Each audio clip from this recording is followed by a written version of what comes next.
Salut à tous et bienvenue dans le troisième épisode du podcast Merugezu. Donc c'est toujours Parvez au micro. Et c'est toujours Ken de l'autre côté. Et voilà, on va commencer notre troisième épisode de la saga, on peut dire que c'est une saga, hein, des premiers podcasts de l'E3 2016. Donc on était revenu dans le premier podcast sur les conférences des éditeurs et ensuite la conférence Microsoft, Xbox. Puis dans le deuxième podcast, on a pu parler en fait de la conférence PlayStation qui était bien plus chargée. Et là, on va s'attaquer aussi à un gros morceau, c'est la conférence et les annonces durant le 3 en fait de Nintendo. Donc avant ça, j'aimerais introduire quelque chose. On va essayer, on va voir ce que ça donne. On J'aimerais s'essaye à introduire, des choses, on prend des risques. voilà, on est en train d'expérimenter un peu, comme vous pouvez le constater avec les podcasts et tout ça. Et ben là, on va expérimenter une chose que j'ai envie de faire, c'est présenter quelques news qui nous ont marqué au cours de la semaine. Du coup, j'en ai sélectionné trois et je vais mettre, on va passer directement aux news alors du coup. Voilà, Je me demandais pourquoi tu rigolais et ça m'est revenu. voilà. Donc en fait, pour pas rire tout seul et que les gens se sentent pas seuls au monde, à nous en train de rire comme des abrutis, comme on est des blédards, en fait, on n'a pas les jingles de préparer, donc on laisse des blancs dans l'enregistrement pour pouvoir placer ensuite le jingle directement. On fait avec les moyens du bord pour le moment, on est des amateurs. Voilà, c'est une technique un peu blédard, mais ouais, voilà, en post-production, voilà, tout ce que vous entendez dans les podcasts, tout ça et tout, c'est retapé par moi en post-production. Et voilà, je vais essayer de trouver un jingle rigolo. Donc, je vais commencer. Alors, première news que j'ai sélectionnée, donc c'est le nouveau jeu de baston en fait, One Piece, qui sortira en fait sur 3DS, donc qui s'appelle One Piece Great Pirate Coliseum, donc qui sortira le 21 septembre au Japon, qui comprendra aussi 23 combattants jouable, disons. Et en fait, il sera développé par Arc System Works et sur le même modèle en fait que Dragon Ball Extreme Butoden, je crois. Voilà, Butoden, ouais. Butoden. Voilà, il se ressemblera un peu, même par exemple au niveau des graphismes en cel shading. Et vous aurez aussi en fait des personnages, jusqu'à 80 personnages de soutien, en fait des soutiens offensifs et défensifs, comme pour Extreme Butoden. Donc, est-ce que Ken, toi, t'as pu jouer à Extreme Butoden? J'y ai pas joué, j'en ai beaucoup entendu parler, mais en mal. Parce que ça a été une déception générale, alors que je me disais, ouais, trop bien, il va y avoir un nouveau un Dragon Ball façon Super Nintendo. Et non, ouais, j'y ai pas joué, mais ce qui m'a marqué en tout cas, c'est la baisse fulgurante du prix. Le jeu, pour un jeu sur une console Nintendo, il est passé du prix fort à peu près 20 balles en neuf en à peine 6 mois, et c'était assez fou, et je pense que ça montre bien que le jeu a fait un gros flop, quoi. Ouais, carrément. Bah, moi, je l'ai pris à 10 euros. Franchement, pour 10 euros, c'est cool. Mais en plein pot, je serais pas, je sais pas si je serais très content. Mais en plus, ce que j'attendais, c'était surtout un DBZ comme un Super Sonic Warrior comme on avait sur Game Boy Advance. Et c'est pas vraiment trop le cas. C'est vrai Et que Super Sonic Warrior, il était sympathique. c'est ça. Et franchement, il était super. Moi, je kiffais. Et bah, du coup, One Piece, voilà quoi, ça fait 19 ans que le manga existe et la série est toujours aussi populaire. Mais d'après ce que j'ai vu, les ventes du dernier épisode, qui s'appelle comment? Burning Crusade, je sais pas. Burning Blood, il s'appelle. Ah, d'accord, Burning Crusade, c'est WoW, c'est ça? Oui. D'accord. Et Burning Blood, ouais, bah moi je le vois souvent. En fait, dans les étalages, il y a d'épisodes. Enfin, il y a plein Il y a d'exemplaires et plein tout. d'exemplaires. Ouais, ouais, bah, enfin, ce qui s'est passé en fait, c'est que la démo du jeu est sortie une semaine avant la sortie du jeu, et il y a eu un gros effet. Bah, ça a refroidi tout le monde, quoi. Là où on comprenait plus trop, les gens comprennent pas trop pourquoi il y a plus de démos qui sortent, etc. Bah, One Piece, c'est un excellent exemple. C'est qu'en fait, la supercherie a été dévoilée au grand jour, et les gens se sont rendus compte que le jeu était plus que bof. Et donc, du coup, je pense que ça a mis un gros coup dans la gueule des ventes du jeu. Et du coup, ouais, moi aussi, j'ai l'impression que le jeu se vend pas du tout, quoi. Ouais, je vois, je vois. Ouais, bah pareil, hein, moi, chaque fois que je le vois dans les magasins, il y en a plein et tout. Et c'est bizarre parce que ouais, la série, elle est super populaire, surtout en France, enfin, même au Japon, quoi. Mais bon. Ah, Mais ça suffit pas à faire vendre des jeux, malheureusement. Il faut aussi que le jeu soit sympathique derrière.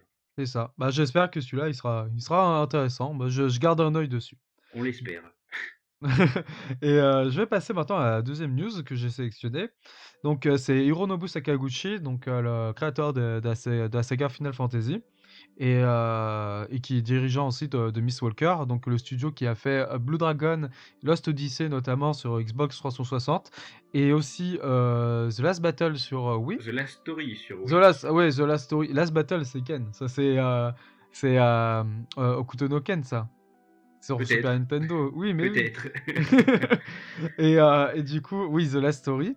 Et qui a fait aussi Terra Battle sur Android et iPhone.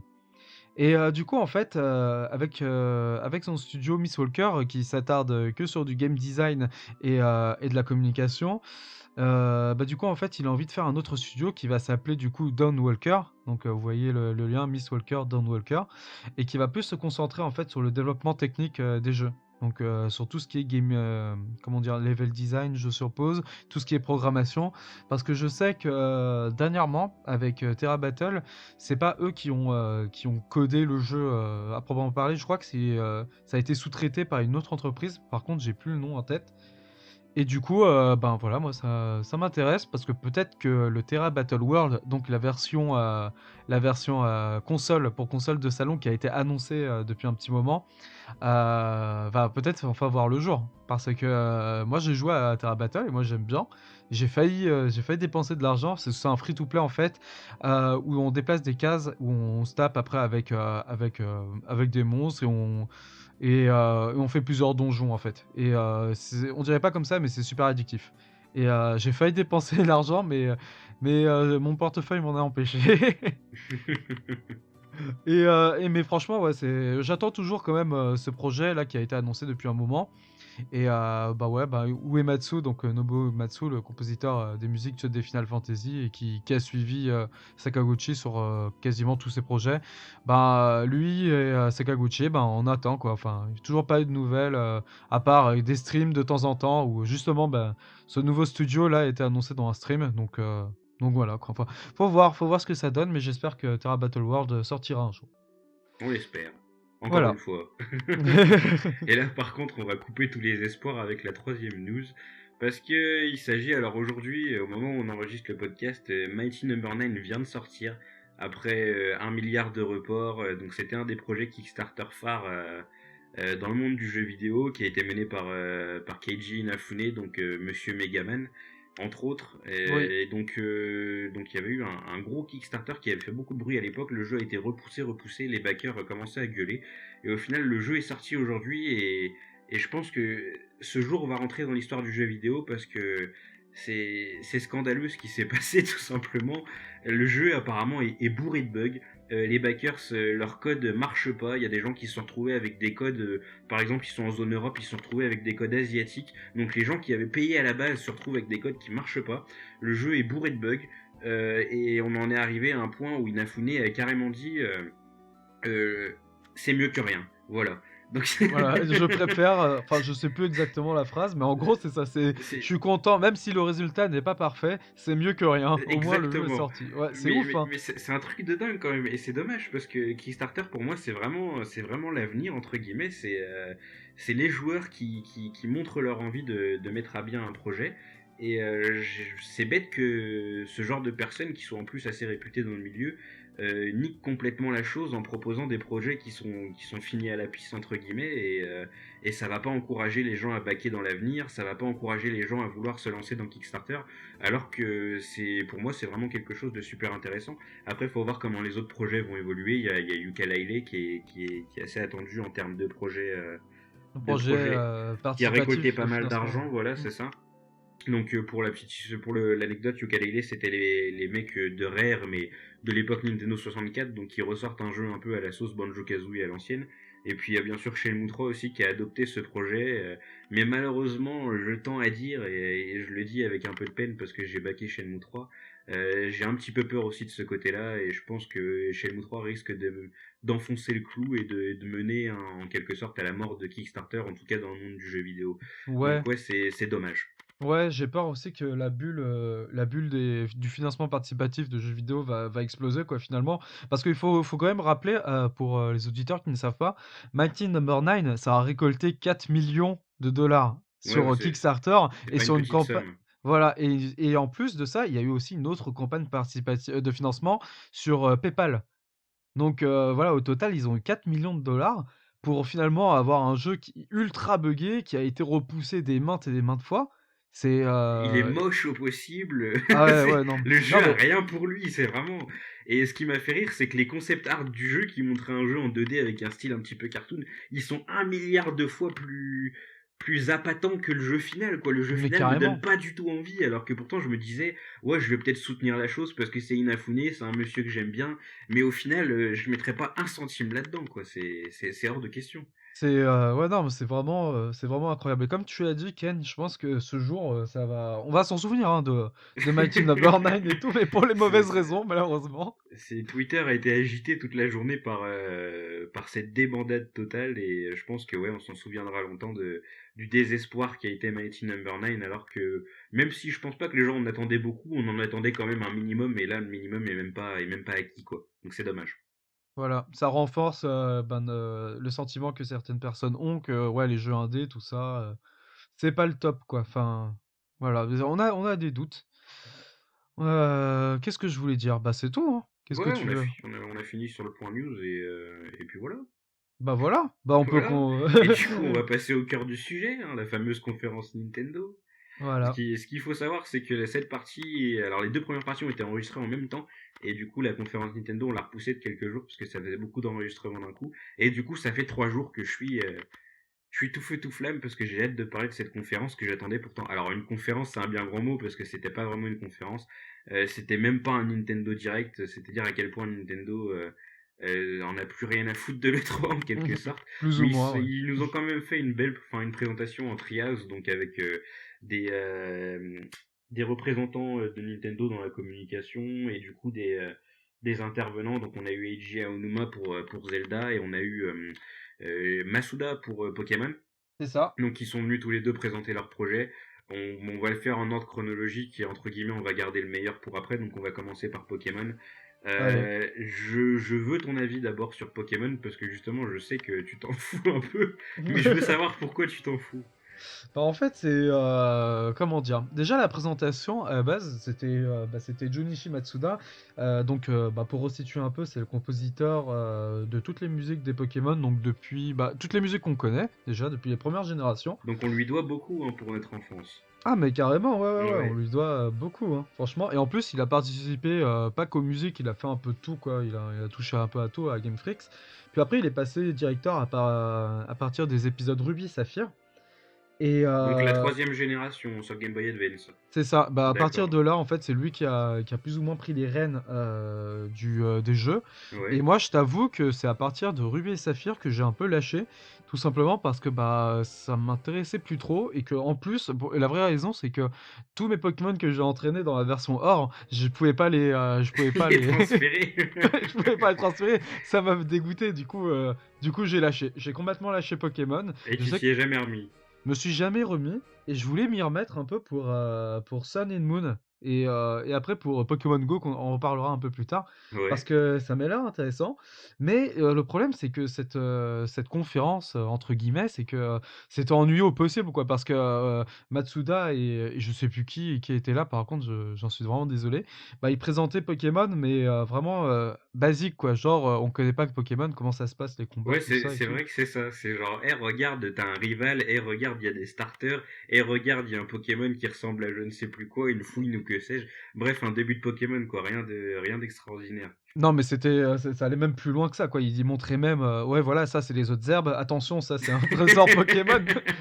Ah non, mais vraiment la base des bases, les trucs Ça que fait tu 20 connais. ans qu'on sait comment ça se passe maintenant, c'est bon. Mais oui, mais oui. Et Mais, du coup, moi, ouais, dis-moi, vas-y. ça m'a un peu refroidi. Enfin, c'est comment dire? Parce qu'en fait, on voulait commencer par, en fait, la conférence avait directement commencé par Zelda.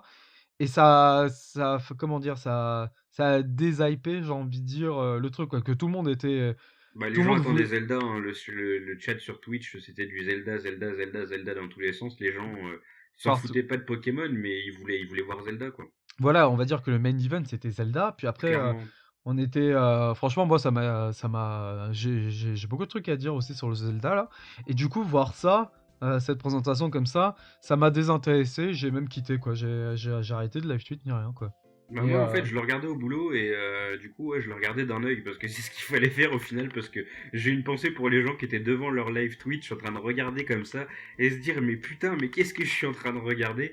C'était un truc qu'il fallait vraiment jeter, enfin regarder par-ci par-là une fois toutes les 3 minutes parce que ouais c'était pas super intéressant. Après pour ce qui est de Pokémon j'ai un avis partagé sur Sun and Moon parce que d'un côté je suis content parce que ça fait encore une nouvelle génération sur 3DS et c'est chouette. Mais en même temps, j'ai peur que ce soit peut-être la génération de trop. Parce qu'on a eu l'épisode XY, on a eu le remake. Après, c'est vrai que sur DS, on avait eu beaucoup de générations. On avait eu Diamant Perle, on avait eu le remake de Soul Silver Heart Gold, on avait eu Pokémon Noir et Blanc, puis Noir 2 et Blanc 2, pardon. Et là, au final, c'est que la deuxième vraie génération inédite, mais la 3DS, je pense qu'elle est vraiment en fin de vie. Et je pense que ça aurait été peut-être plus intéressant de sortir le jeu sur la génération suivante de consoles portables de Nintendo. Après, il a l'air quand même d'avoir des bons arguments en sa faveur, donc j'attends de voir. Après, Pokémon, c'est quelque chose qui a évolué bizarrement, c'est que je trouve que c'est quelque chose qui est super sectaire en fait. J'arrive pas trop à expliquer, mais les fans de Pokémon, ils sont dans leur bulle, et c'est super dur de choper le train en route, parce que comme toi, j'ai lâché après la deuxième génération. J'y suis revenu avec le remake sur DS que j'ai trouvé extraordinaire, il était vraiment magique, je l'avais acheté Day One et j'ai passé des c'était moments géniaux. Hard Gold et Soul Silver. Heart Gold et Soul Silver, c'est ça, j'ai vraiment passé d'excellents moments sur ce jeu et Or et Argent, j'adorais et le remake était parfait. Vraiment, il n'y a rien à dire, ils avaient pensé aux nostalgiques, aux nouveaux joueurs, t'avais les Pokémon qui avaient été rajoutés entre temps, donc vraiment c'était parfait. Et là j'ai chopé Ruby Omega et Saphir Alpha. D'accord. C'est intéressant parce qu'en plus c'était bon, je passe à côté du côté nostalgie parce que j'avais pas fait la troisième gen, donc là je loupe un petit truc. Donc c'est super cool. Le problème c'est que entre guillemets en tant que nouveau vieux con, j'ai un peu de mal avec les nouvelles générations de Pokémon et je m'obstine à vouloir jouer avec les anciennes. Donc je passe plus mon temps à essayer de faire des échanges avec des gens pour avoir des Pokémon de première gen que de passer du temps sur le jeu. Après c'est un très bon jeu. Et il faut saluer le fait que Masuda, il a aussi permis au jeu de se démocratiser un petit peu parce que ça se renfermait assez sur la stratégie, parce que c'est un jeu qui est super complexe, faut pas croire, Pokémon. Et Ouais, en carrément. fait, il a permis au jeu de se démocratiser un petit peu en offrant des outils aux joueurs pour que tout le monde puisse se mettre à la stratégie Pokémon sans que ce soit compliqué. Et encore dans Soleil et Lune, j'ai vu qu'il y avait des nouveaux outils comme par exemple le fait qu'on voyait en direct quels étaient les effets de nos altérations d'état sur le Pokémon, genre quand il perd de la défense ou quoi que ce soit. Exact, ouais. Ça, je voulais le dire justement. C'est bien que tu l'aies mentionné. Ouais. Ça, Ouais, donc c'est super. ça permet encore de démocratiser le truc et de ramener des gens qui étaient complètement démotivés par ces histoires de V et de nature, etc., qui rendent Pokémon des fois un petit peu hostile pour les gens qui découvrent le truc. Moi-même, qui suis pourtant un acharné sur les jeux en général, Pokémon, je me contente juste de faire la quête principale et à la limite le Pokédex parce que tout ce qui est stratégie, c'est vraiment trop pointu pour moi. Donc c'est bien, cette initiative de Masuda de toujours vouloir démocratiser un petit peu plus le jeu, c'est une bonne chose. Donc j'attends vraiment de voir, je pense que je vais prendre le jeu parce que du coup j'ai repris un petit peu le pli avec Saphir Alpha. Mais je me dis que j'ai un petit peu peur que voilà, au bout de 20 ans de Pokémon, on commence sévèrement à tourner en rond quoi. Ouais, bah je sais pas trop finalement parce qu'en fait moi je suis quand même intéressé par le jeu malgré ce que j'ai dit. Je vais sans doute le prendre par curiosité et y jouer un tout petit peu quoi sur ma 3DS, voir que ça se trouve je vais vraiment kiffer et je vais être à fond dessus hein. Mais Mais parce pourquoi celui-ci et pas XY et pourquoi et pas Saphir et Ruby dans ce cas? Pourquoi c'est bah, celui-ci qui t'intéresse? bah pour une raison toute simple, c'est que C'est bah qu'on peut déjà faire c'est un Renoir. ah non, je savais même pas. Ouais, ils ont enfin mis, tu peux changer le teint de ton héros, t'es pas obligé de jouer avec un blanc, tu peux le foncir un petit peu, ouais. Ah Ils ont bah je pensé à tout le monde. ah bah c'est bien ça. Je savais même pas. Non, mais même pas, c'est même pas ça, c'est pour une raison, toute bête, c'est qu'en fait Pokémon, en ce moment là, et avec mon petit frère et mon petit cousin, en Ouais, fait, c'est des petits, ils doivent, mon petit cousin, il doit avoir, ouais, il a 8 ans, il va avoir ouais. bientôt 9 ans et le petit, il a 6 ans et ils sont à fond sur Pokémon, mais C'est vraiment à fou, hein. fond. Ah ouais, ouais et Ça a traversé les âges, quoi. Je crois que c'est, avec Dragon Ball, c'est un des seuls trucs de pop culture qui vraiment traverse les époques et je trouve ça génial. Et ils sont ouais, et déjà je trouve ça ouf. Déjà ils me posent des questions, ils me disent: «Ouais, c'est vrai qu'à l'époque, ça existait Pokémon quand tu étais petit et tout?» Je dis: «Oui, oui, oui, ça existait et tout». Il me dit: «Non, tu connais Dracofeu et tout?» Je dis: «Oui, oui, oui». Oui, oui, bah, ouais, je disais, bien sûr et tout, je kiffe Dracofeu, tout ça et tout et déjà ça fait un lien, comme tu le dis déjà, intergénérationnel, même si j'aurais plutôt avancé cet argument, à la fin, mais ça oui, ben non, bah, en fait, c'est exactement ça, en fait, mon truc. C'est que, du coup, je pourrais jouer avec eux et être un peu retourner un peu dans le délire Pokémon parce que moi, je l'ai complètement, c'est fini, quoi. Ça fait 20 ans que c'est fini pour moi, Ouais, Pokémon ouais. et du coup, ça me permet de revenir dans Pokémon, de rejouer avec eux et surtout redécouvrir justement toutes les améliorations depuis la seconde gène ou Ouais, voir la voilà, parce que troisième toi, du gène. coup, t'as beaucoup de choses à voir, hein, parce que comme t'as pas eu de gène, entre guillemets, intermédiaire depuis la deuxième gène, t'as beaucoup, beaucoup de choses à voir, ouais. C'est ça. Bah en fait, j'ai fait la troisième gène, mais j'ai pas terminé quoi. J'étais trop dégoûté pour tous mes Pokémon niveau 100. Ça a été perdu, tout ça et tout. Je me suis rabattu sur Pokémon Stadium, quoi, 1 et 2, pour défoncer des gens, mais c'est tout. Et T'es sûr qu'on pouvait pas, y avait pas une histoire de genre tu pouvais en prenant avec deux Game Boy Advance, en ayant une espèce de centre Pokémon qui permettait d'aller entre les différents espaces-temps, de rechoper ces Pokémon et tout? c'est peut-être possible, C'est mais possible, ouais, franchement. c'est prise de tête, faut avoir deux Game Boy, faut avoir, enfin voilà quoi. Franchement, bah moi je te parle de l'époque Day One, j'ai acheté Ruby et vraiment première heure, je suis allé jusqu'au centre Pokémon. Centre Pokémon, je cherche comment faire l'échange, je vois que ça marche pas, j'étais dégoûté, tu Ouais, vois c'est ce un que je veux petit dire? peu plus tard en C'est le principe. premier jour, vraiment, le premier jour dès que Ruby est sorti, j'ai vu ça, j'étais dégoûté dès le Le premier mec, jour. il a lancé son jeu, j'en veux pas. Je Non retourne mais jouer à Or. ah mais limite, non mais limite, je ne rejouais qu'à ma version or et cristal quoi. Je, Je ne touchais même, je n'ai même plus touché à Ruby quoi. je Puis après plus comprends. tard, j'ai retouché à Ruby et tout, mais j'étais plus au courant de tout ça quoi. Et Donc c'est je ce qui est pense que chouette c'était avec la possible. banque Pokémon aujourd'hui, c'est que tes Pokémon, tu les gardes de génération en génération. Voilà, ouais, ça Voilà. c'est. Comment ça se passe en fait la banque Pokémon exactement? Bah, tu payes un tout petit pécule, hein, c'est pas grand chose, je crois que ça doit être 5 euros par an, alors je te dis ça au pif, mais je sais que c'est pas grand chose. Et en fait, tu stockes tes Pokémon sur un cloud et tu peux te connecter sur ce cloud alors à partir de Noir 2 et Blanc 2, jusqu'aux générations qui sont sorties aujourd'hui, et Moon et Sun sera encore compatible. Du coup, tout bêtement, bah, tu gardes tes Pokémon d'une génération à l'autre et t'es pas obligé de devoir refaire des œufs, des échanges, etc., etc., pour rechoper tes Pokémon. Du coup, ça peut faire gagner beaucoup de temps aux gens qui font des collections de Pokédex parce qu'ils ont pas à recommencer à chaque fois. Voilà. Ouais, bah ouais, j'avoue, il doit avoir combien de Et Pokémon là? Il doit en avoir 400? il Non y en a, plus. il y en a beaucoup plus. Je crois qu'on avoisine les 700 maintenant de Pokémon. Ouais, ça Ouais, fait parce beaucoup, hein, que. 700. Hein. On a Ouais, bah commencé avec ouais, et 150. 700, tu veux dire en prenant en compte Sun and Moon ou pas? Non, en prenant Sun and Moon, je pense qu'on doit dépasser la barre des 800 facile. Oh là là, Ouais, ah ouais, ouais. donc ça fait vraiment beaucoup de créatures. Donc on peut leur pardonner le fait que des fois, il y en a certaines qui soient pas très inspirées. Genre là, le chat avec les rayures rouges en starter de feu, dont j'ai oublié le nom, c'était pas Litten, je crois. oui, c'est son nom en anglais, mais j'ai plus son nom, hein. Je crois qu'il y a Flamiaou, il s'appelle en français, voilà. D'accord. C'est pas super original, mais bon, les mecs, ils ont quand même pondu plus de 800 Pokémon, on va pas leur en vouloir, quoi. Non, mais le pire, ça restera quand même le starter haut, le chien, le Non, chien c'est une bizarre. loutre. Ah, c'est. Ah, d'accord, je cru que c'était un chien. C'est une loutre. Non, non, ouais, moi qui prends toujours les starter hauts dans Pokémon, je suis dégoûté et j'ai qu'une hâte, c'est d'aller à nouveau choper un Carapuce pour faire le jeu tranquille, parce que ouais.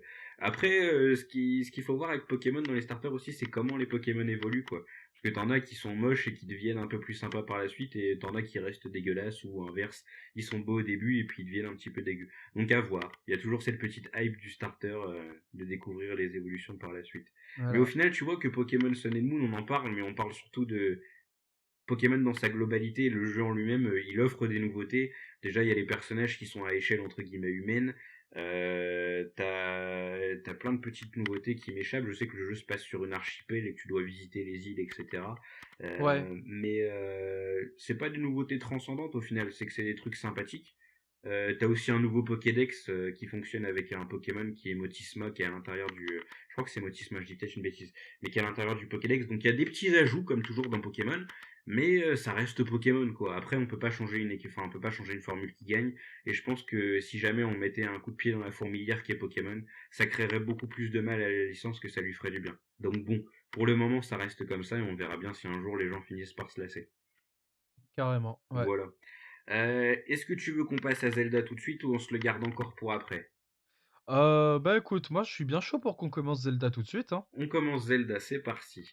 Alors Alors, du coup, vas-y, je t'en prie. Breath of the Wild, donc c'est le sous-titre de ce nouveau Zelda qui est prévu sur Wii U et donc sur la fameuse et non moins mystérieuse Enix qui est prévue pour 2017. J'ai eu un peu en travers de la gorge le fait que le jeu ait été repoussé encore une fois parce que mine de rien, c'est ce qui nous a fait acheter des Wii U, hein, c'est qu'on se disait ouais on va avoir ce fameux Zelda.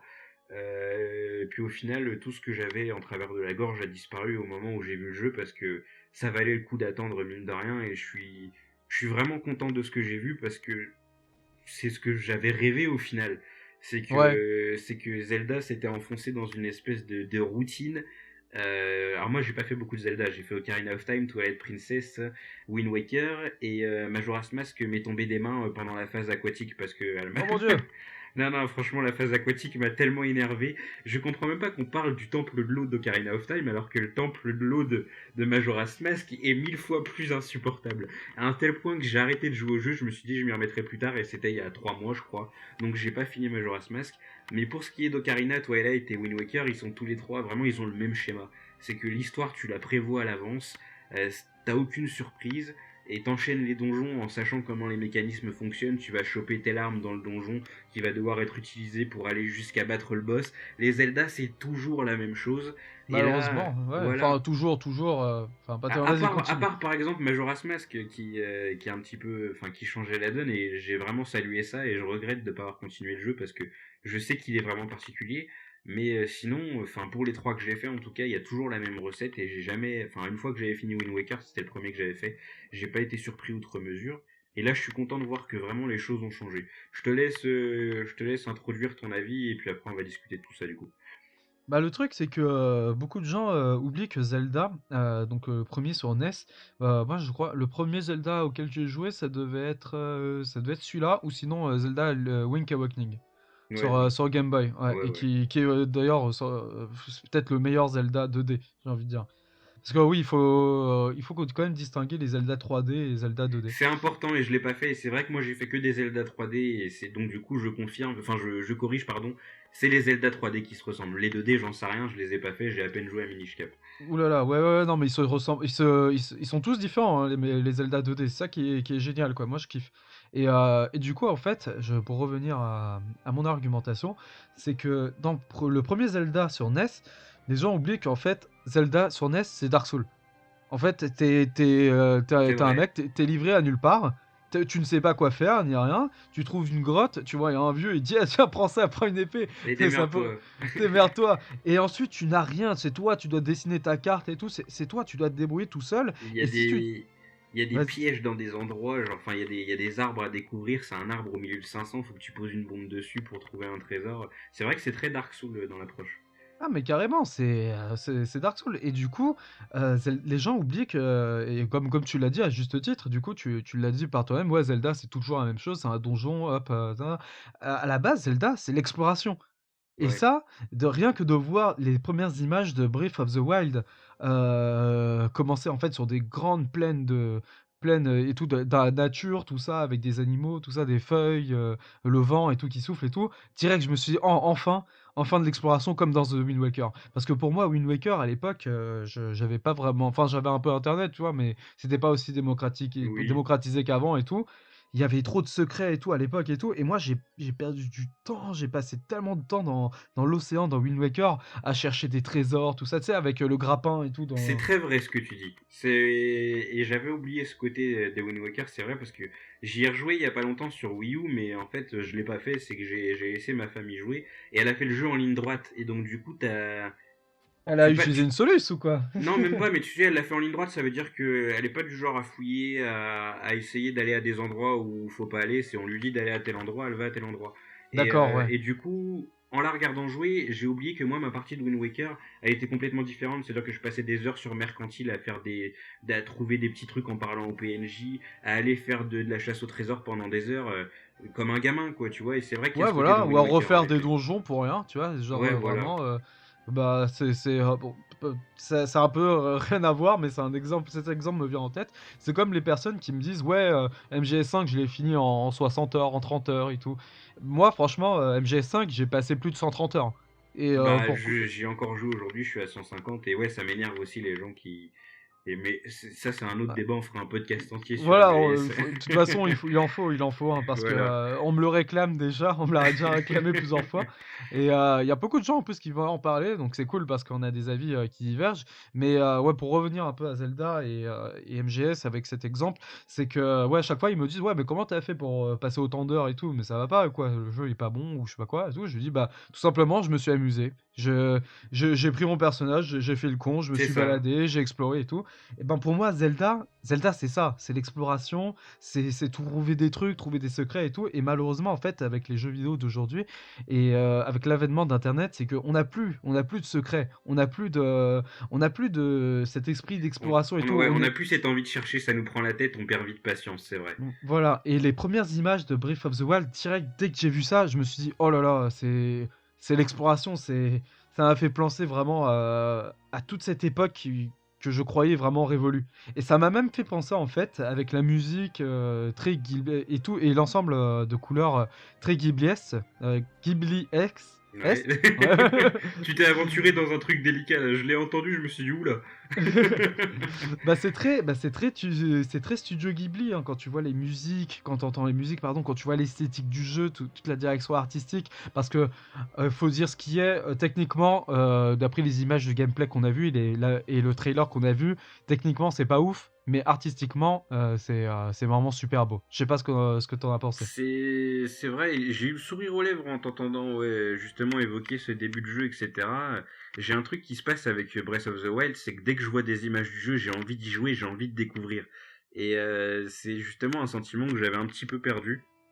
Même sur Dark Souls, j'ai pas cette envie de découvrir. Ça veut dire que dès qu'il y a un truc qui m'échappe un petit peu, je me prends pas la tête, je vais sur internet parce que j'ai envie d'aller droit au but. Et C'est je vrai, sais que mais parce que toi t'as pas le temps, c'est ça. c'est même ouais, c'est une question de pas le temps et pas que parce que au final, je me rends compte que je passe à côté de Dark Souls parce que quand je cherche par moi-même, j'en tire une grande satisfaction et quand je trouve un truc tout seul, c'est génial. Mais ouais, c'est vrai, je sais, le jeu me donne peut-être pas aussi envie. Je suis tellement concentré à survivre que du coup, j'essaye pas d'aller plus loin.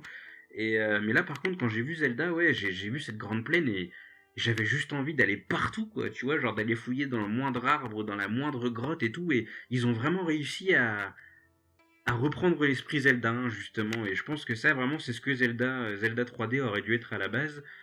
Et c'est génial. Tout bonnement, c'est que c'est super génial. Après, c'est vrai que c'est pas très beau. Mais je pense que la version supérieure, ce sera la version NX. Ouais, parce que Euh, du coup, ouais, il va sortir sur Wii U et NX. On l'a voilà. oublié de le préciser. Donc, bah après, moi, je vais pas me fatiguer hein, pour le moment. Je vais le faire sur Wii U. Si ils pensent que je vais acheter une NX juste pour jouer à Zelda, c'est mal barré. Faut pas déconner non plus. Le jeu a beau être génial, il y a des limites. Mais ouais, c'est vraiment incroyable. Et puis, ce que j'aime aussi, c'est que j'ai beaucoup reproché à Nintendo.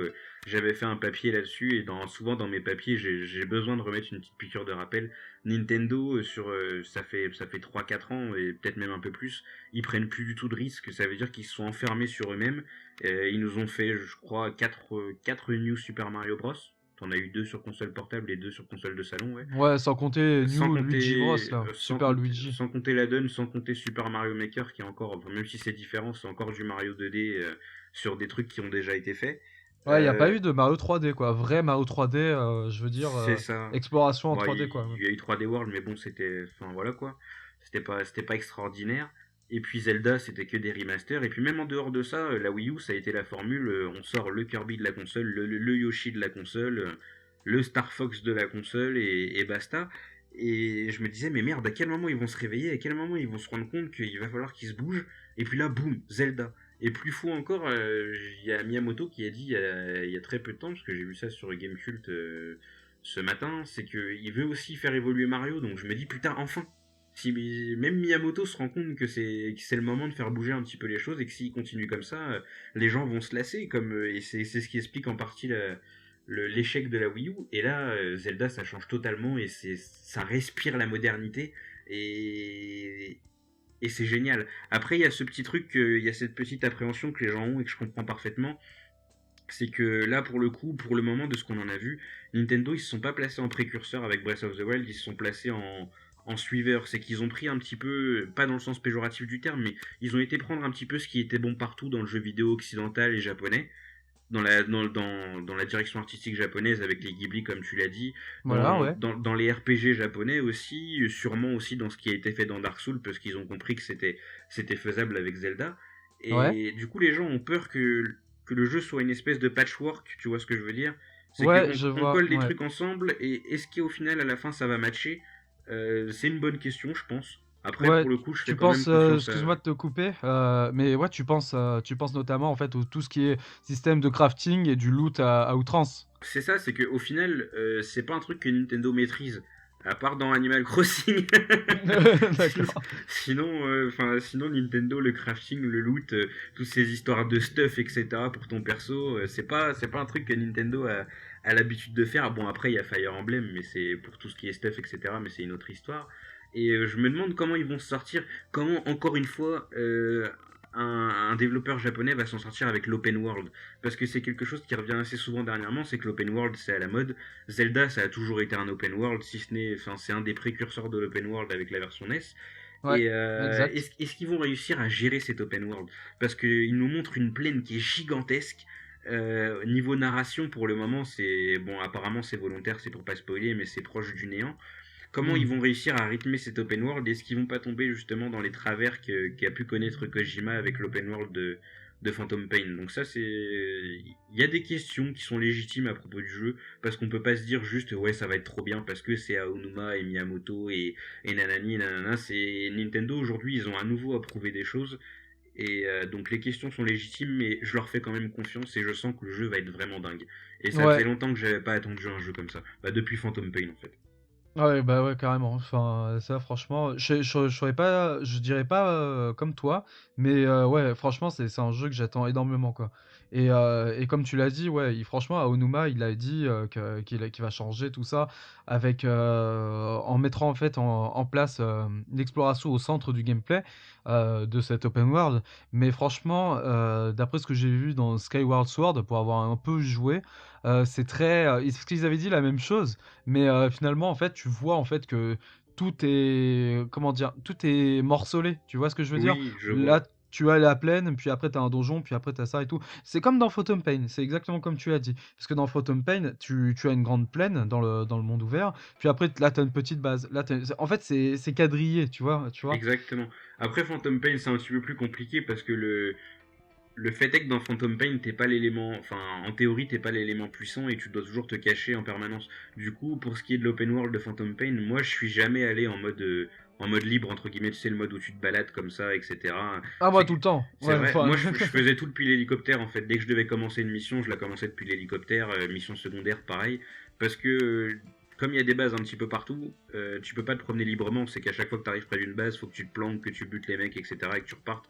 Du coup, l'open world de Phantom Pain, je l'ai vraiment pas exploité du tout. D'accord, ouais. Donc je peux comprendre que les gens, ça les a un petit peu saoulés. Moi, ça m'a pas saoulé parce qu'au final, j'ai trouvé mon compte ailleurs. Mais ouais, l'open world, c'était clairement pas le fort du jeu. C'était morcelé, ouais, en effet, c'est ça. Donc est-ce que Voilà. ça va être encore morcelé? J'espère pas. J'espère pas, mais franchement, moi, ça, c'est un jeu que j'attends énormément. Genre, j'ai vraiment envie de le voir, de l'avoir entre les mains. Mais Et comment tu vas... Ah, franchement, mais si, t'as une Wii U à la maison, c'est vrai, j'ai rien dit. voilà, tu m'as encore squatter celle du frère. C'est ça l'avantage d'avoir des frères, quand même. Je peux jouer et squatter un peu à quelques jeux qui m'intéressent. Exactement. Et je voulais terminer en fait sur, enfin, avant de terminer, il y a aussi un truc qui m'a plu dans l'univers de of the Wild, c'est que ça ressemble beaucoup à Shadow of the Colossus. C'est des jeux qui ressemblent beaucoup à Ghibli et aux jeux de Aiko et à Shadow of the Colossus et voir peut-être The Last Guardian. Mais The Last Guardian, franchement, j'en ai pas vu énormément. C'est ça que J'ai aimé ce j'attendais le côté plus, très mais. mort, en fait, ouais, dans l'univers. Tu vois ce que je veux dire? Oui, ben oui, ça ressemble beaucoup du coup à Shadow of the Colossus, Ouais. où tu es seul, tu es vraiment seul à part quelques animaux. Des fois, après, tu t'enchantes parce que ouais, il y a des chevaux aussi comme le tien. Puis après, des fois, tu vois des petits lézards. D'ailleurs, bah, dans ce Zelda, tu peux ramasser des lézards pour augmenter ta stamina. Parce que justement, j'ai oublié de le dire, mais dans Breath of the Wild, Link a de la stamina, donc il peut sprinter et il peut sauter. Il Ouais. peut sauter Enfin. librement et escalader. Ah Voilà. ouais, c'est non, le jeu, vraiment, le jeu s'annonce ouf et je suis vraiment content que Nintendo ait pris cette direction. Mais ouais, pour revenir sur l'architecture, ce que j'aime, c'est que t'as ce petit côté un peu bizarre où tu vois que des choses se sont passées, mais que aujourd'hui tout est mort, la végétation a repris ses droits un petit peu, etc. Et je trouve ça vraiment genre, c'est bucolique, c'est génial. Ouais, Et ouais, j'ai hâte c'est très. d'explorer tout cet univers, ouais. Ouais, bah il faut que tu joues à Shadow of the Colossus et Ico en HD remaster, Ouais, hein, parce que ouais, c'est les c'est versions supérieures, tu vois, en plus. Parce que du coup, t'as peu de lag et en plus, c'est super beau, quoi. C'est magnifique. On a pu s'en rendre compte dans le podcast 2, j'ai des grosses lacunes niveau Sony, c'est que c'est pas des consoles qui ont occupé mon... En même temps, tu peux pas jouer à tout, tu fais forcément des choix dans ta vie de gamer, et du coup j'ai un peu écarté tout ce qui est Sony, mais là comme j'ai une PS4 à la maison, je compte bien rattraper mon retard sur en tout cas les incontournables. Ouais, carrément. Et du coup, voilà, ça me fait vraiment beaucoup penser à l'univers de Ueda et tout ça. Franchement, c'est un jeu que j'attends énormément. Et pour finir, je voulais, à moins que tu aies quelque chose à rajouter, Ken. Très rapidement, Vas-y. l'amiibo Linkeloo, c'est génial. Voilà, c'est tout. Je sais pas si t'as Ah, vu bah en oui. fait, tu l'as vu ou pas? Oui, tu peux ajouter des amiibo et après ils vont tu, venir tu scannes t'aider. l'amiibo Linkeloo en fait sur. Alors ça marche que pour le Linkeloo pour le moment, mais tu le scannes sur ton gamepad et en fait il récupère apparemment ta sauvegarde de Twilight Princess et donc t'as exactement le même nombre d'HP que sur la Twilight Princess et le loup t'aide et il chasse pour toi, etc. Genre c'est vraiment un compagnon et c'est un peu le D-Dog de Zelda. J'ai trouvé ça vraiment génial. Vraiment j'ai été séduit par l'idée. C'est pas mal parce que du coup, c'est complètement facultatif et ce n'est que du bonus si tu as déjà un amiibo, quoi. Enfin, il y a rien qui t'oblige à l'acheter ni quoi que ce soit. Donc Ouais c'est voilà c'est vraiment, ça, c'est intéressant ça. c'est Ouais. ça. Qu'est-ce que t'allais rajouter, dis-moi? Bah, en fait, je voulais rajouter que pour finir, sur mon premier argument comme quoi que et le fait aussi que Miyamoto et Aonuma, voulaient en fait, revenir, aux racines de la série, c'est tout bêtement en fait, si vous regardez bien en fait le logo du jeu japonais, c'est la même chose. C'est le même que le logo du jeu, Zelda sur NES, Je regarderai japonais. ça. Je mettrai le Ouais, lien. ouais, c'est une bonne idée, ouais. Bon, on va passer à la suite de Nintendo. Parce Ouais, bah, que, écoute, alors, la suite de ça Nintendo, fait c'était. déjà, que 50 minutes là, On hein, est à, on est à d'enregistrement. 40 minutes là, mine de Ah, rien. On s'est étendu un petit peu, mais je sens qu'on contrôle mieux le rythme, mine de rien. Petit c'est à vrai. petit, l'oiseau fait son nid. Et puis surtout qu'au final, le reste de Nintendo, personnellement, ça va aller très très vite. Paper Mario Color Splash, c'est cool, encore un Paper Mario. Il n'y en avait pas eu sur Wii U, il fallait qu'il y ait. Mario Party Star Rush. Le premier Mario Party sur 3DS, j'ai eu l'occasion d'y jouer en multijoueur. Il n'y a pas ce côté convivial qu'on trouve sur les consoles de salon parce que chacun est perché sur son écran. Donc les pubs un petit peu fantasmagoriques de Nintendo où tout le monde est en train de rigoler sur sa 3DS. Je sais pas, c'est peut-être parce que je suis un mec chiant, mais moi ça marche pas comme ça. Euh, Attends, tout le monde a une 3DS ou on se tourne la 3DS? non, non, tout le monde a une 3DS. Après, ce qui est bien, c'est que le jeu, enfin en tout cas pour le premier, Island Tour, tu pouvais y jouer avec une seule cartouche. Donc du coup, D'accord. ça c'est cool, mais ouais, enfin, comme tout le monde est un peu sur son écran, il y a moins ce côté convivial. Tu vois ce que je veux Ouais, dire? ouais, ouais, ça fait. C'est moins fun que là où tout le monde regarde le même écran, et donc du coup, on est un peu, enfin, l'action est plus focalisée sur la collectivité plutôt que chacun dans son coin. Donc cet Ouais, épisode 3DS, enfin, j'en attends pas grand-chose. ouais, c'est le Euh, syndrome iPad et tablette chez les petits et tout, ils sont tous dans leur coin du coup. Bah après, du coup, tu joues quand même en multi, mais ouais, c'est que, enfin, c'est pas, ça m'a pas convaincu. Voilà. D'accord. Le multijoueur sur console portable, de toute façon, en général, c'est pas, c'est pas quelque chose qui m'attire des masses. Voilà. C'est pas. Mais toi, t'avais kiffé, toi, enfin, le multi online de Metroid Fusion. C'est une autre histoire parce que, enfin, c'est Non, une c'est très. pas Fusion, je suis un Non, malade. c'est C'est Prime Prime Hunters. Hunters. Ouais. J'ai beaucoup, beaucoup, beaucoup joué sur internet avec la Nintendo DS. J'ai joué à Mario Kart aussi. Mais enfin, c'était du multijoueur en ligne. Et Ah oui. voilà, c'est ce qui change, c'est que tu t'en fous du côté convivial quand tu joues online parce que bon, c'est du online quoi. Puis j'étais minot, j'avais quoi? J'avais 13 ans et puis je découvrais les jeux sur internet parce que j'avais pas de PC à l'époque. Donc ouais, c'est pour ça que j'ai vraiment passé beaucoup de temps sur les jeux online de la DS. Ouais. Mais sinon, en local, je m'y prête moins. Voilà. C'est pas. D'accord. Ok. Bah d'ailleurs, en plus, bah, juste pour terminer sur ma partie, moi, j'ai jamais vraiment kiffé parce que ça détruit des amitiés, ça se finit toujours en dispute chez moi. C'est comme une partie de Monopoly, ça part toujours en couille. Ouais, au début, tout le monde est heureux, puis après, voilà, C'est ça. c'est le drame. Après, dans les autres annonces, on a eu alors une annonce très timide, c'était Ever Oasis. Donc c'est un action RPG, RPG, un RPG, un RPG qui va sortir sur 3DS aussi.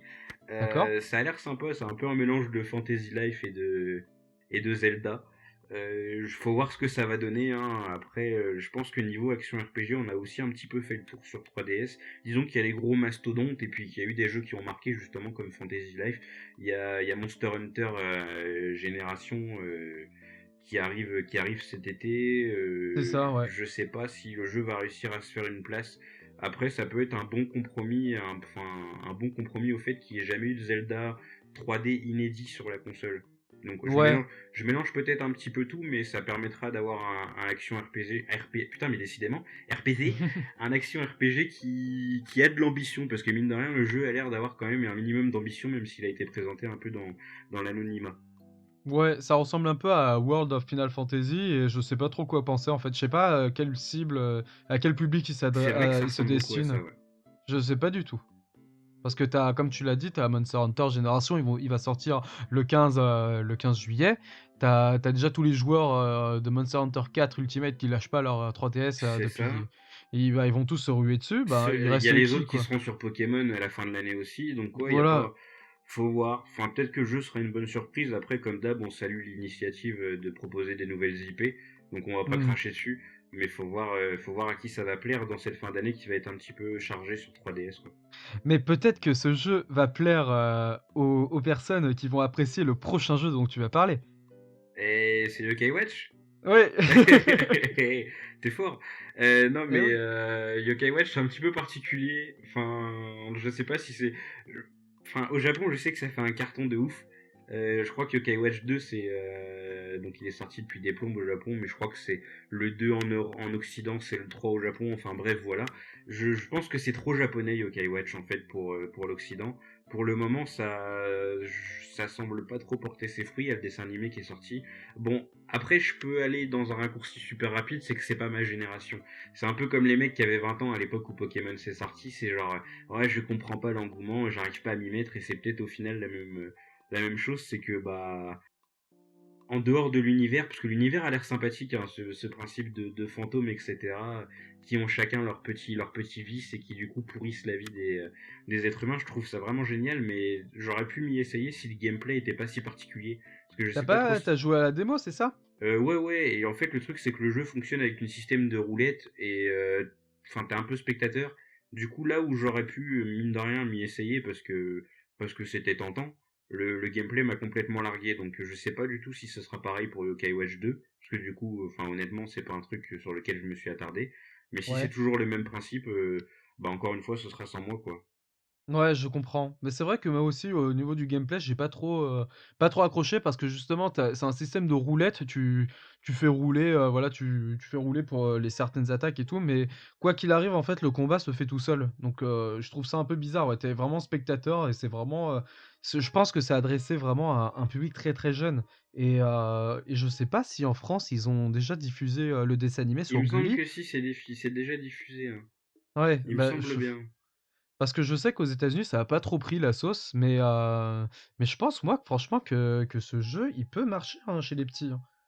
Faudra voir sur la période de Noël en fait. C'est là le moment où ce sera décisif pour ce genre de licence. Voilà, ouais. La rentrée, ouais, et carrément, carrément. En fait, Si c'est t'as comme tout dit, hein. Inazuma Eleven, je pense que ça va éclater vers Noël quoi. Ouais, carrément. Je pense que c'est la même chose, hein, puisqu'en plus, Level 5, ils ont déjà fait Inazuma Eleven. Ils ont vraiment mené une opération marketing. Je crois, j'ai complètement oublié le nom du studio qu'ils ont fait en fait en partenariat avec Nintendo et une chaîne, je crois, que c'est Disney Channel aux Ouais. États-Unis et tout. En gros, au niveau de marketing, ils ont mis le paquet, hein, Ouais, ouais, ouais, ouais, Nintendo ils ont et mis tout le truc qui est ouais, monté vraiment. autour d'une offre cross-média, entre guillemets, avec les jouets et tatati et tatata, ouais. Après, ouais, voilà, c'est du marketing pour les gosses, c'est le moment où on va voir si ça va vraiment marcher, parce que là, le jeu, il est sorti, je crois, en mars en France. Mars ou Ouais, avril, c'était pas trop le moment ouais, opportun. bah ouais, Donc, franchement, non, les parents, ils vont pas trop on acheter. verra à la fin de l'année. Hmm. Pokémon Go ensuite. Ah ouais, Pokémon Go. Donc, Pokémon Go, vas-y. je te laisse en parler parce que t'as l'air vraiment hypé par le truc. Ouais, franchement, c'est un jeu en fait qui s'apparente en fait à Ingress. Donc, c'est des jeux en réalité augmentée. Donc c'est pas en réalité virtuelle, attention. Donc Ouais. la réalité augmentée, qu'est-ce que c'est? En fait, c'est d'incorporer des éléments de jeu. Comment dire? Enfin là, je me suis engouffré dans un bourbier. En gros, bah, je vais vous expliquer comment ça se passe Ingress. En fait, Ingress, c'est des guerres de territoire, plus ou moins, où vous utilisez votre téléphone pour aller, pour aller dans un coin réel. Donc, par exemple, vous devez aller au centre-ville de votre ville parce que vous avez là-bas en fait un territoire à conquérir et gagner plus de points. En gros, c'est incorporer des éléments d'un jeu vidéo dans la vie réelle et vous avez une interface en fait sur votre téléphone. Et Pokémon Go, c'est la même chose. Donc, on va vous proposer en fait de jouer à Pokémon, mais dans la vie réelle.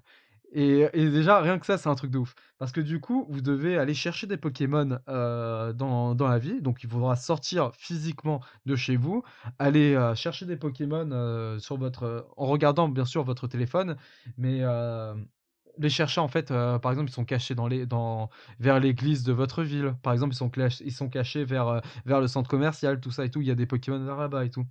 Et du coup, vous allez comme dans Pokémon, dans la série qu'on regardait un peu, vous allez à la chasse, littéralement à la chasse aux Pokémon, mais sur votre C'est téléphone un rêve portable. de gosse qui se réalise, quoi. Mais carrément. Et en plus de ça, vous avez en fait un bracelet qui va être offert.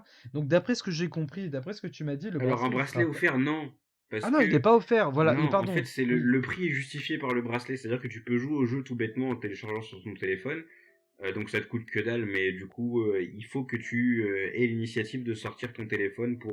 Enfin, il faut que tu joues au jeu pour voir les Pokémon, entre guillemets. Par contre, D'accord, si ouais. jamais t'as le bracelet sur toi, le bracelet il est connecté au téléphone, et donc à la géoloc, etc. Et si jamais il y a un Pokémon dans le coin, ton bracelet il vibre, il s'allume, et il te dit ouais, il y a un Pokémon dans les environs. Et je crois même que tu peux attraper les Pokémon tout seul avec le bracelet, mais ça c'est pas Ouais, sûr. En tout cas, en sans tout cas, t'es sortir ton prévenu. téléphone. Voilà, Ouais. donc t'as pas à avoir le nez tout le temps dans ton téléphone sur ton application à niquer ta batterie parce que tu cherches des Pokémon. Le bracelet il fait le taf pour toi. Bon après du coup faut rester en Bluetooth, hein, donc ça nique quand même la batterie du truc. Et il Donc faut pas ouais, mettre le téléphone dans sa poche de jean parce qu'après il y a des problèmes au niveau. au niveau génital. Non Ouais, exactement. mais ouais faut voir. Moi bah forcément je vais pas me jeter sur la version payante, surtout que me balader avec un bracelet au poignet ça me branche moyen.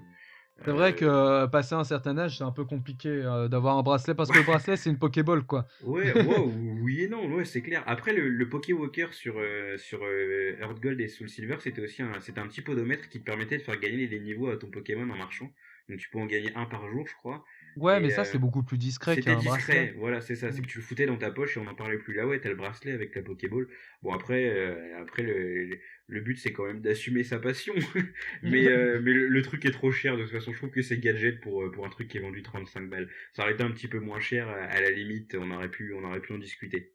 C'est ça, 35 $ américains et je pense que c'est nous, ça sera dans les 40 euros comme on se Voilà. fait toujours douiller. Après, le jeu, il a connu pas mal de. Enfin, il y avait eu le premier trailer qui avait hypé tout le monde en mode, ouais, c'est trop bien. Parce que tu sais, dans le trailer, c'est comme d'hab, tout est enfin c'est une hyperbole totale, c'est-à-dire que genre il y avait les Pokémon qui apparaissaient avec les gens en réel, tout ça machin, tu te disais ouais ça va être le truc du siècle, tu savais pas trop comment, mais voilà.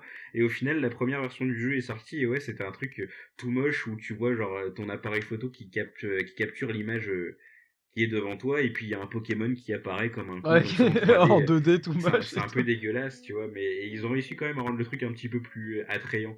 Donc Carrément. c'est sympathique, faut voir ce que ça va donner. Après, comme d'hab, hein, c'est gratuit, donc si jamais ça plaît, tu mets de l'argent dedans. Si ça plaît pas, tu désinstalles.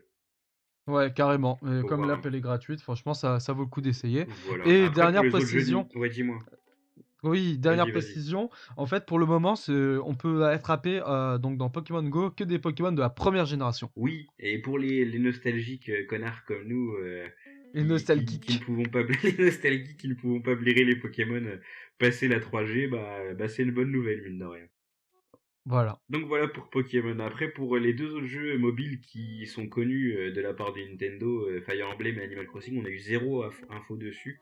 Donc Hmm, bah, c'est bien parce que Nintendo du coup divise bien sa communication, c'est un jeu après l'autre.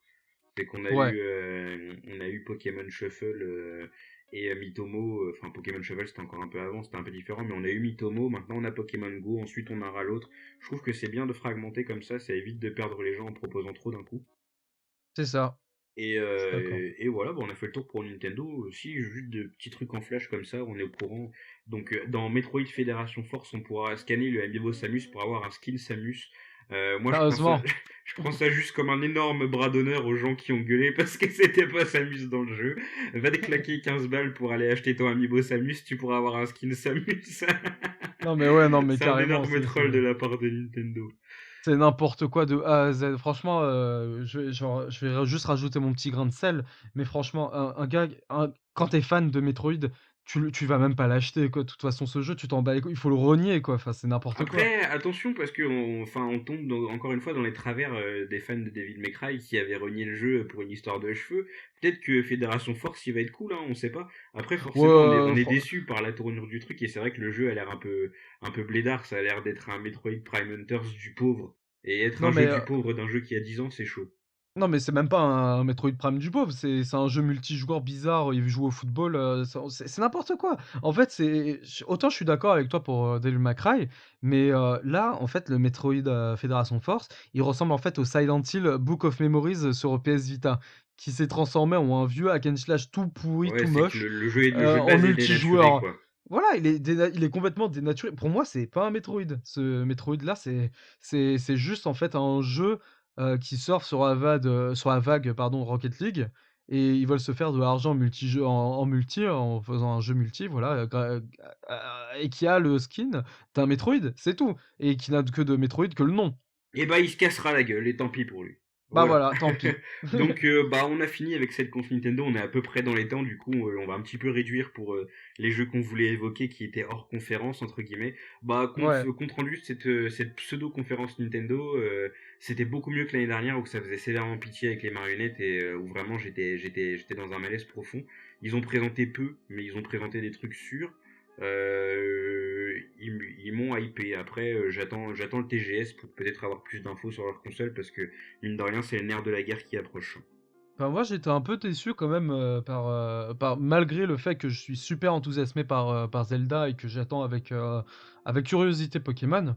J'étais quand même déçu parce que finalement, il n'y avait que ça en grosse annonce. Puis après, on avait des petites annonces, Paper Mario, Mario Party, Yokai Watch 2, Pokémon Hmm, Go, tout ça et tout. Comme tu l'as dit, les Paper Mario, Mario Party, tout ça, on les attend, quoi. Enfin, c'est routinier, ouais. voilà, c'est routinier et tout. Donc, bon, je sais que le consommateur de Nintendo, ceux qui achètent une Wii U, ceux qui achètent une 3DS, il les attend, ces jeux, forcément, tu vois. Mais au bout d'un moment, quand même, moi, je me suis un peu lassé, quoi, parce qu'on a Tu toujours veux les du mêmes nouveau, jeux. ouais. Voilà, je veux du nouveau et surtout, même au niveau du gameplay, parce que franchement, Nintendo, faut dire ce qu'il est. Ils essayent toujours de trouver de nouvelles façons de jouer, que ce soit avec la Wii, avec la Wii U et la mablette, avec la 3DS, donc avec l'incorporation de la 3D et de la réalité augmentée. Parce qu'il y avait aussi les cartes RA, réalité augmentée aussi, Oui, j'avais oui. oublié sur 3DS. Voilà, Nintendo essaye toujours en fait de ils ne font pas en fait comme ses concurrents, la Xbox et la PS4 ou enfin même Microsoft et PlayStation, une course technologique. Ils essayent surtout en fait de trouver de nouvelles façons de Des jouer, alternatives, ouais. voilà, et de nouvelles façons, des alternatives de jouer, d'améliorer ou de changer de gameplay sur leur jeu. On l'a pu le voir avec Zelda, enfin, le Breath of the Wild, cette volonté en fait de revenir aux sources et de totalement en fait changer l'aspect très quadrillé, comme a pu dire Ken en parlant de sa femme en fait qui joue à Zelda. Genre, tu vas à un point A, tu vas à un point B, ok, tu le fais, mais tu Ouais, vas c'est pas à ça, tu côté. fais les 3 premiers temples, après tu fais la quête de la Triforce et basta, quoi, c'est, voilà. Ouais, voilà, tu vois, bah, au moins ils essayent toujours de d'innover dans ça. Et ben là, bah, en fait, je suis mitigé, je suis encore mitigé. Parce que j'attendais quand même mieux, j'attendais plus de Nintendo. Bah, moi, j'ai revu un peu mes exigences à la baisse parce que, enfin, Nintendo, ils sont dans une période un petit peu compliquée où il y a Iwata qui est parti, ils sont en pleine restructuration, on voit qu'ils veulent faire des choses nouvelles et je pense que c'était pas encore le moment de lâcher les bombes. Donc ça aurait été enfin, ça aurait été une autre année ou un autre éditeur, j'aurais peut-être été plus critique. Cette année, je me contente de peu, c'est vrai, mais du coup, c'est à charge de revanche entre guillemets. J'attends de voir la suite. C'est ça. Et bah, j'aimerais juste terminer sur Nintendo en disant elle est où cette NX? Voilà quoi. Ouais, Moi, mais je ça veux la c'était voir. prévu, donc du coup ça m'a pas, je m'attendais pas à l'avoir. Mais Ouais, enfin, on verra au TGS après. Mais c'est clair qu'il serait temps que la console soit présentée parce qu'elle sort dans pas très longtemps. Mais ils ont sûrement leurs raisons, donc on verra bien. ouais. Bah Voilà. écoute. Très rapidement, du coup, on va juste les évoquer parce qu'on est bientôt au seuil psychologique des 1 heure d'enregistrement. Oh là Les là, oh jeux, là là. les jeux qui continuent de nous hyper, qui ont été présentés ou non, ou déception et tout ça. J'ai 4 jeux qui sont sortis sur ma liste. Le premier c'est Let It Die, donc Suda Goichi qui était derrière le Hip Hop Chainsaw, Killer 7, Killer is Dead et j'en passe. Le jeu, on sait pas trop ce qui va valoir. Donc je surveille, ça pourrait être sûrement une grosse merde comme ça pourrait être un jeu plus que sympathique comme l'était par exemple Killer is Dead, c'est le dernier Goichi que j'ai fait, donc on verra. Cuphead qui a pas été présenté contre Microsoft, dommage d'ailleurs, mais qui était jouable sur le salon et on avait eu du gameplay un petit peu avant le 3. Pour moi c'est toujours la plus grosse attente de 2016, c'est fou pour moi en tout cas que ce soit un jeu indé ma plus grosse attente de 2016, mais c'est le cas. Et puis pour finir sur le stream Sega qui a eu lieu la semaine dernière, qui a été une grosse déception parce que on nous avait parlé de nouveautés sur un Sonic et au final c'était juste un concours pour l'Europe à la con qui a provoqué des esclandres dans tous les sens. Il y avait aussi Yakuza 0 qui a été présenté et qui sort en Europe. Je me suis jamais mis à Yakuza et c'est vraiment la série que je veux faire par-dessus tout. Et peut-être que du coup, je sais pas si c'est possible, mais j'essaierai. Je commencerai avec le 0 et Kiwami pour voir si la série me plaît et il y a de grandes chances que ça me plaise. Voilà. Ouais, franchement, c'est génial. Je pense que tu vas kiffer. Et pour ta part, du coup, c'est quoi les jeux que t'attends de fou cette année, qui étaient ou non à l'E3?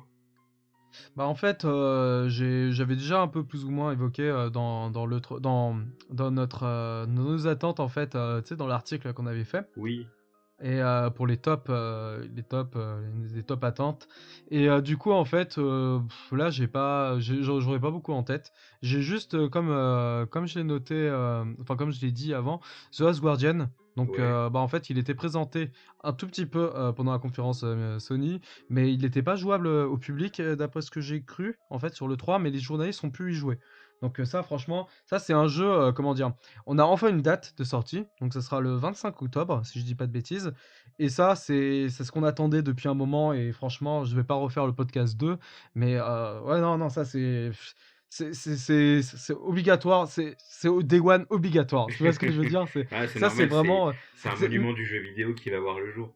mais carrément, et c'est surtout, il faut avoir joué en fait au jeu de Fumito Ueda en fait pour se rendre compte quoi. C'est un système seller, quoi, ce Last Guardian. Et genre, RIP les personnes qui ont acheté une PS3 pour The Last Guardian. Du coup, il va sortir sur PS4.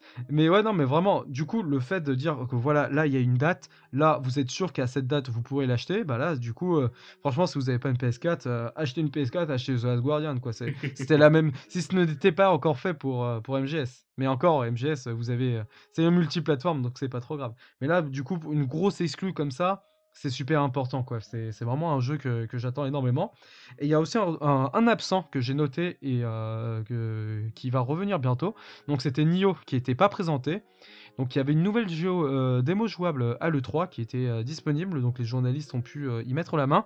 Mais il y aura en fait une démo qui sera disponible. Donc il y avait une démo alpha qui était disponible sur PS4 partout dans le monde, je crois, qui a permis en fait de voir que le jeu était que se distinguait en fait de Dark Souls et de surtout Onimusha. Bah, comme on l'avait dit la dernière fois. Ouais. Et le truc, c'est que ben que voilà, que j'ai envie de voir vraiment ça m'hype vraiment quoi, parce que j'ai Onimusha, je suis vraiment nostalgique et j'adore ce genre de jeu, cette ambiance, tout ça, ça m'a l'air vraiment trop bien. Et Je comprends totalement, ouais. je suis un peu déçu justement de ne pas l'avoir vu encore à cette E3 parce que le 3 dernier, ouais, il l'avait sorti vraiment de nulle part. Et du coup, ça avait surpris tout le monde. Enfin, pardon, au TGS, il avait sorti de nulle part et ça avait surpris tout le monde. Et là, je voulais encore en avoir un peu plus, quoi. Moi, franchement, il m'intrigue et je pense que ça sera du Day One aussi, ça, pour moi. Donc, pour terminer, ouais, The Last Guardian et Nioh, je pense que ça sera à 99% sûr du Day One, pour ma part. Très bien. Eh ben, on va clôturer ce troisième podcast, du coup, de Merugezu. C'était notre saga E3, donc on est revenu un petit peu sur toutes les conférences. On s'est étalé, mais au moins on a fait les choses correctement, comme on avait prévu de les faire. Pour parler un petit peu du coup du format, parce qu'on termine sur cette saga, on va s'y remettre, hein, comme on l'a dit durant ce podcast. Je pense qu'on va faire un épisode sur Metal Gear, parce que j'attendais d'avoir beaucoup de recul et de finir le jeu à 100% pour pouvoir en parler. Donc je pense qu'on va en parler, et puis on aura d'autres avis, parce que je pense que on est beaucoup sur le pour avec Pazou, et il faudrait un petit peu de contre pour pouvoir donner une discussion super intéressante. On va essayer de mettre ça en place. On tenait à vous remercier en tout cas pour l'effervescence qu'il y a eu sur le premier podcast. C'est pas énorme, mais à notre échelle, on était content. On a eu des feedbacks de gens. On a eu des gens qui s'intéressaient pas trop au projet Merugezu jusqu'à maintenant, qui sont venus nous en parler. Donc ça prouve bien que le format a réussi à attraper d'autres personnes, et ça, on s'en réjouit. Donc n'hésitez pas à continuer à nous faire des feedbacks. J'ai eu un collègue qui m'a dit: oui, vous parlez beaucoup de jeux que vous n'avez pas fait. On prend les choses en compte, parce que comme Pazou l'a vu ce matin, j'ai acheté un Dishonored pour pouvoir parler du jeu plus correctement la prochaine fois C'est pour la vrai, c'est sortie vrai. du 2. Mm. Donc on prend vraiment vos remarques en compte, et c'est vraiment, ouais, comme on vous l'a dit, du coup, un format que on savait pas à quoi s'attendre. Pazou l'avait un petit peu fait avec Olbus sur YouTube. Moi, je l'avais jamais fait, et c'est quelque chose qui me plaît. Donc du coup, ouais, on va continuer dans cette voie pour continuer à faire des podcasts. Voilà, c'est tout ce que j'aurais à dire. N'hésitez pas, alors on le fait jamais, on n'est pas des gens corporate, mais n'hésitez pas à nous suivre sur toutes les plateformes où on se trouve, parce que c'est le meilleur moyen d'avoir les choses dès qu'elles arrivent Facebook, Twitter, directement. C'est ça. SoundCloud. Bientôt Tweet, sur iTunes, et le podcast. voilà, Twitch aussi, parce qu'on a des lives qui sont enregistrés. Là, bah, le live sera déjà sorti, il sera en rediff sur YouTube, je pense. Mais donc jeudi, il y a eu un live sur Sonic pour les 25 ans de Sonic.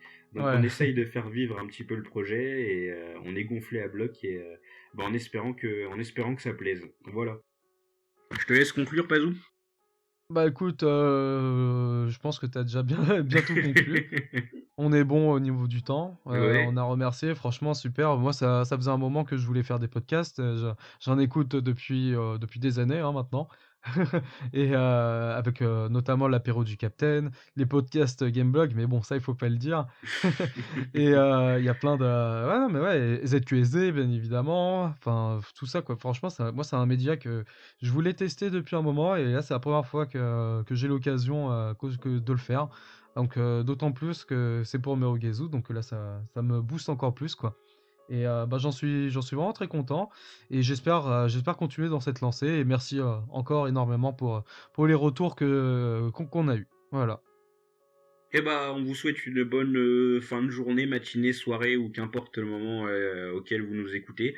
Et on vous tiendra au courant très vite pour la suite. Et je pense, comme on l'a dit, que ce sera sûrement un podcast sur Metal Gear Solid 5. Voilà, des bisous et à très bientôt. Bisous, ciao.